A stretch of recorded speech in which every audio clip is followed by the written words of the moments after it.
দেশব্যাপী আগামীকাল রোববার থেকে সর্বাত্মক অসহযোগ আন্দোলনে ডাক দিয়েছে বৈষম্য বিরোধী ছাত্র আন্দোলন। এতে সমর্থন দিয়েছেন বাংলাদেশ ব্যাংকের কর্মকর্তা মোহাম্মদ নজরুল ইসলাম। এই নিয়ে তিনি সামাজিক যোগাযোগ মাধ্যমে ফেসবুকে নিজের মতামত তুলে ধরেছেন। পাশাপাশি কেন্দ্রীয় ব্যাংকের স্বায়ত্তশাসন চেয়েও ব্যাংক খাতের দুরবস্থার বিষয়টি তুলে ধরেছেন আরেকটি মন্তব্যে। নজরুল ইসলাম বাংলাদেশ ব্যাংকের অতিরিক্ত পরিচালক। তিনি কেন্দ্রীয় ব্যাংকের SME ও স্পেশাল প্রোগ্রামস বিভাগে কর্মরত এবং একটি প্রকল্পের পরিচালক। এক সংবাদ মাধ্যম থেকে যোগাযোগ করা হলে নজরুল ইসলাম সংবাদ মাধ্যমটিকে বলেন, আমি নিজের সিদ্ধান্ত নিয়ে ফেসবুকে এই মন্তব্য করেছি। বর্তমান পরিস্থিতিতে ছাত্রদের পাশে দাঁড়ানোর কোনো বিকল্প নেই। আমি যা লিখেছি সেই সিদ্ধান্তে বহাল থাকব। ফেসবুকে নজরুল ইসলামের প্রোফাইল ছবি লাল করে দেয়া। গত বৃহস্পতিবার তিনি এই প্রোফাইলের ছবি লাল করে দেন। গতকাল ফেসবুকে লিখেছেন, আপনাদের সবার অবগতির জন্য জানাচ্ছি যে আমি নজরুল ইসলাম, অতিরিক্ত পরিচালক, বাংলাদেশ ব্যাংক। সাধারণ শিক্ষার্থীদের ডাকা সর্বাত্মক অসহযোগ আন্দোলনের সঙ্গে একাত্মতা ঘোষণা করছি। দীর্ঘ 15 বছর চুপ করে থেকে এই সরকারের কোন ব্যাংক লুটেরা দুর্নীতি সহ্য করেছি কথা বলতে পারিনি। নজরুল ইসলাম লিখেছেন, সম্প্রতি সাধারণ ছাত্র ছাত্রীদের ওপর অমানসিক নির্যাতন, নিপীড়ন, হত্যা ও অনিয়মের কথা আমরা বলতে পারছি না। হৃদয় যেন আমাদের অন্ধ হয়ে গেছে।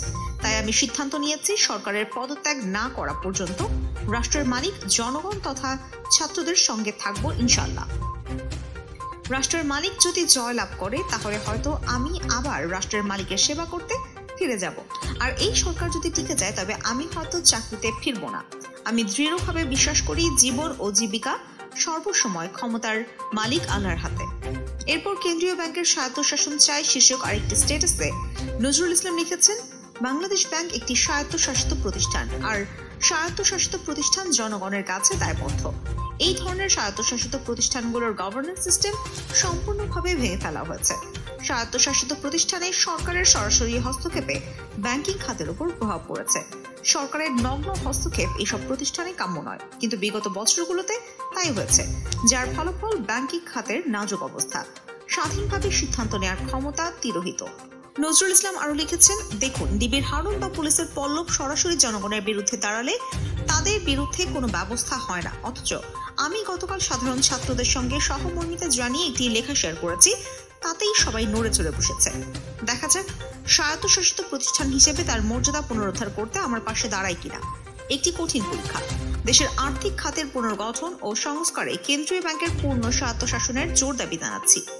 আমার জন্য দোয়া চাই, কেন্দ্রীয় ব্যাংকের স্বায়ত্তশাসন চাই। জানা গেছে, ফেসবুকে এমন মন্তব্য করার পর কেন্দ্রীয় ব্যাংকের অনেকেই তাকে এসব মন্তব্য করা থেকে বিরত থাকতে বলছেন, কিন্তু তিনি নিজের সিদ্ধান্তে বহাল আছেন। উল্লেখ্য, ব্যাংক খাতের নিয়ন্ত্রক সংস্থা বাংলাদেশ ব্যাংক একটি স্বায়ত্তশাসিত প্রতিষ্ঠান।